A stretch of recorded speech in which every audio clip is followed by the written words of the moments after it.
The news hit them like whiplash from a car crash. The world around them brought to a screeching halt. A woman on the left side of the room feels like crying. A man on the right side of the room is crying. A woman in the middle is so consumed with dread that her husband has sensed it and slung his arm over her shoulder. It doesn't help. A woman in the front by the pastries clutches her dog to her chest. The coffee shop has a no animal policy, but she doesn't care. She's not here for the coffee. She's here to watch the television, on which it is being reported that the world's youngest person has been killed, stabbed to death by a crazed fan. Theo slices his way through the crowd, pushes his way to the front. He is perhaps the only person in London who doesn't particularly care about the fate of baby Diego. He buys a coffee, pushes his way back out through the crowd onto the street. He finds a surface suitable enough to set his drink down onto, removes a bottle from his jacket, and turns his coffee Irish. He hasn't even had enough time to put the lid back on when those not immediately killed suffer from a cocktail of shock and shrapnel. A woman wanders out of the wreckage holding her own dismembered arm, and then this is how Alfonso Cuarón's 2006 film Children of Men greets the viewer. I mean, this is akin to going to a bar and the bouncer immediately punching you in the face. This opening is unbelievably tense. It also delivers a lot of exposition and character detail with a proficient and deft touch. It is super impressive filmmaking, and with a scene this upsetting, unnerving, and brutal, a cut to the title card should be a release of tension, but here it is absolutely not. This title card feels like the filmmakers themselves are shooting you with a gun. This title card is a declaration of intent. This title card is the movie directly saying to you, hey, this is what this is gonna be.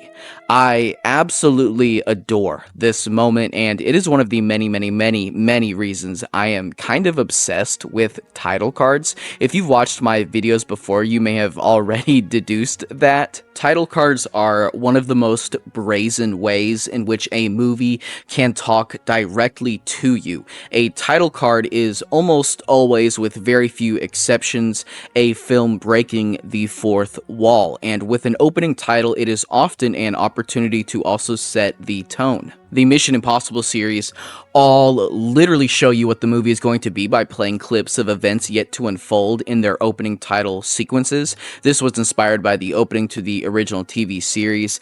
Todd Phillips' 2019 film Joker beats the absolute stuffing out of its protagonist within the first 5 or so minutes, and then throws up its title card in big yellow letters so large they almost seem to swallow the screen whole.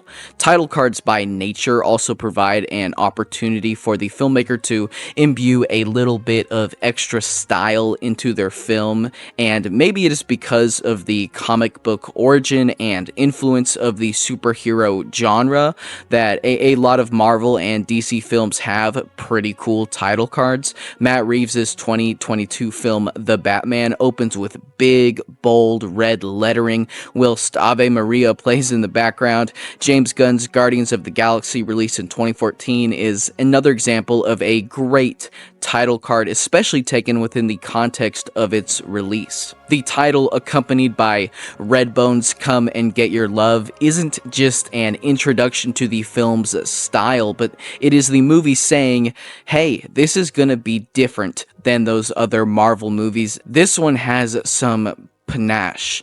I mean, really, title cards are a great tool in a filmmaker's arsenal. They can serve a number of different purposes and be a number of different wonderful things, and I'd love to tell you about some of my favorites, but I can't quite do so without getting into some spoilers, so I'm going to give a quick spoiler warning for some of the media we will be taking a look at in this video. FYI, if the title card and the content I'm discussing passing comes in the first, like, 5 or so minutes of the movie. I haven't included it in the spoiler warning, but I still have time-stamped when we will be talking about what, but some discussion may also spill over a bit as well, so here it is, a general spoiler warning.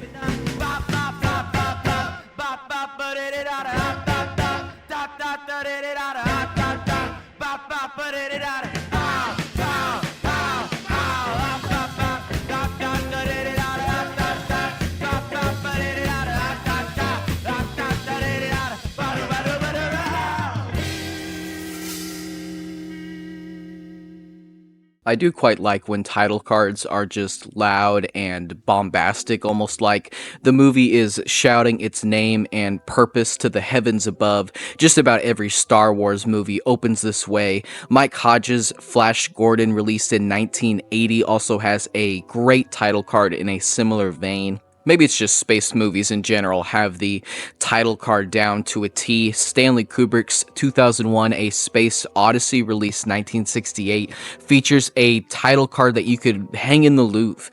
And Sam Lake's game Alan Wake 2, released in 2023, also has an amazing title card. Horror media, and maybe horror films specifically, have some really, really cool title cards. The intensity and volume featured in them is often used as a scare. James Wan's 2010 film Insidious and Drew Goddard's 2011 film The Cabin in the Woods both feature title cards that also function as jump scares. Lee Whannell's The Invisible Man, released 2020, features a super cool and creative title card where the ocean's tide reveals the lettering to be invisible. The title card featured in 2023's Evil Dead Rise is just fucking awesome. Title cards can also function as jokes, or the punchline to a joke. The long-running series It's Always Sunny in Philadelphia has made an iconic runner out of this.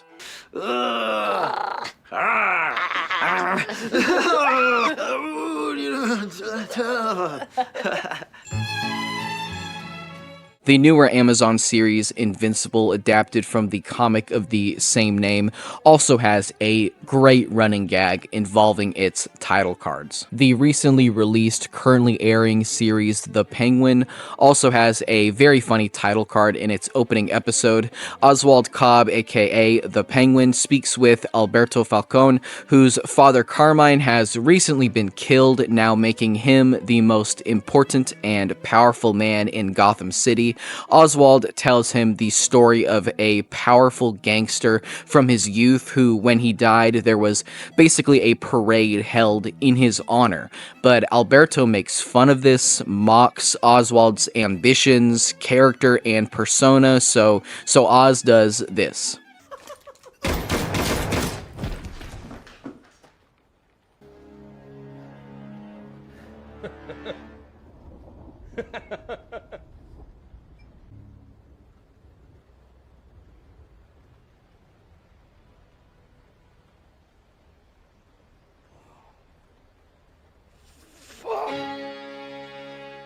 Very funny title card, and speaking of which, Jonathan Glazer's ironically titled Sexy Beast, released at the turn of the century, has an absolutely hilarious opening title card. The entire intro really is just insanely funny. We are introduced to Gal, who is sunbathing, and his narration is just something special. I'm sweating here. Roasting. Boiling. Baking. And the title card is also great. Very funny. And this whole movie is just so unconventional for a heist story, for a mobster movie. It's also great and unexpected. Like, if I said that this opening scene ended with a boulder falling from the mountainside, narrowly missing Gal before landing in his pool, would you believe me? Noah Baumbach's 2012 film Frances Ha features a title card that actually totally ties the movie together, much like the dude's rug. Well, sir, this rug I have. It really tied the room together. Frances Ha follows Frances Halliday as she struggles to make ends meet while pursuing a career as a dancer and engaging in a complicated friendship with the ever-erratic Sophie. Once Frances finally finds balance, control, and some peace in her life, contentment really is what I mean to say, she is able to rent her own apartment. Her mailbox name slip is too long to fit into the spot for it, so she folds it in half so it reads Frances Ha. I love this. It's completely diegetic, and this is a perfect way to end a film. Speaking of perfect ways to end a film, Paul Thomas Anderson's 2007 There Will Be Blood chronicles the epic rise of oil baron Daniel Plainview, whose sociopathic pursuit of wealth completely isolates himself from his loved ones and plunges him into madness. As the film ends, Daniel borderline breaks the fourth wall, announcing to his butler and to the viewer, "I'm finished."